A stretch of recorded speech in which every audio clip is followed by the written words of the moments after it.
Hey there, Parker Reed here, and welcome to PR Media, your home for everything movies and music through my eyes. And today we have a review of the new 4K Ultra HD Blu-ray edition of The Beastmaster. The Beastmaster is a 1982 sword and sorcery film directed by Don Coscarelli and starring Mark Singer, Tanya Roberts, John Amos, and Rip Torn. Loosely based on the 1959 novel The Beastmaster by Andre Norton, the film is about a man who can communicate with animals and who fights an evil wizard and his army. What can I say about The Beastmaster?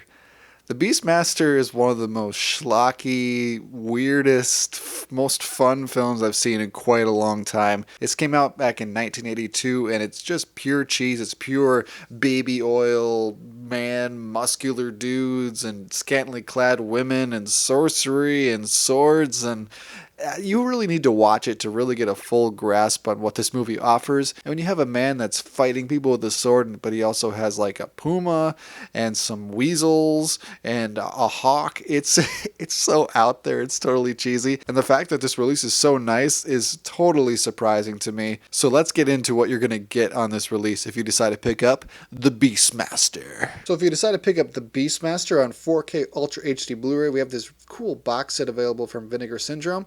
And it features this new artwork here. And on the back, there is more artwork. And on the side, that is what it looks like here. And the movie and all the extras are housed in this very nice, thick cardboard box here. And you open it up with a magnetic tab.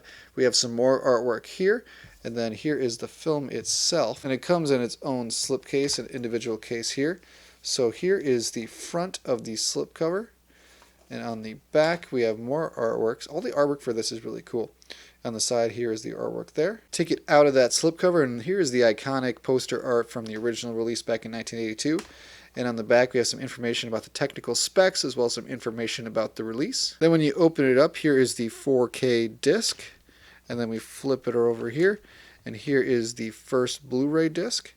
And the second Blu-ray disc. And on the inside of the case, we get even more artwork, and it also includes this really cool booklet here, and then features of different information about the release, as well as some still imagery from the movie. And I'll let you look through that yourself when you pick it up. There's just way too much to go through, but it is a really cool added bonus to this release. And before we get into the visuals on the Beastmaster, there was a message at the beginning of the film talking about the source itself. The following presentation of the Beastmaster is sourced from its 35mm inner positive, which is the best known surviving film element, as the original negative is believed to be destroyed. So due to many effect sequences created during the film's post-production, some damage was unable to be removed without compromising the integrity of the image. Furthermore, due to various lab techniques utilized during production, the size and color of the film grain will fluctuate. This is neither a defect in the film elements utilized to create this restoration, nor the disc itself. It is inherent to the film. So for visuals on the Beastmaster, we have native 4K 2160p, and this is full screen, so you will not get any black bars on the top or the bottom.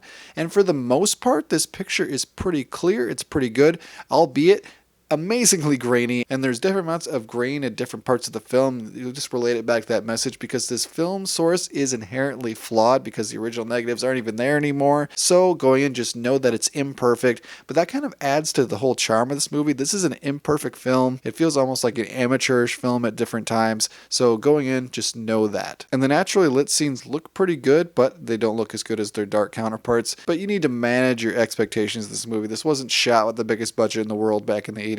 So you're just not going to get as good a quality as you might get from a movie that had a bigger budget at the time. And for audio on this disc, we have a DTS HD Master Audio 5.1 mix, and this does the job. It's nothing impressive at all, but I was surprised at how good the audio sounded. There are some other releases from other boutique companies like Arrow Video, like their Flash Gordon release, where the audio was sometimes hard to hear. The dialogue wasn't the most audible, but it was in this release. I never had a problem hearing anything. So for audio on this disc, it does the job perfectly fine. Nothing super impressive. The score is nothing impressive. It's just adequate. You're really going into this for the visuals anyway. So would I recommend the Beastmaster on 4K Ultra HD Blu-ray?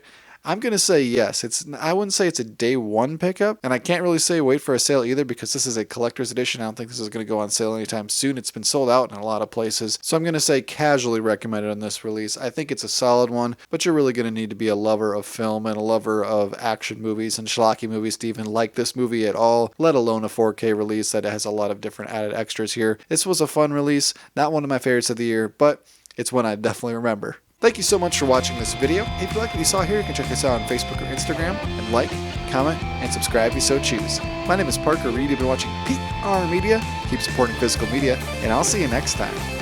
Thanks, guys. In the world of dungeons, dragons, and Dar, the Beastmaster, the epic adventure of a new kind of hero.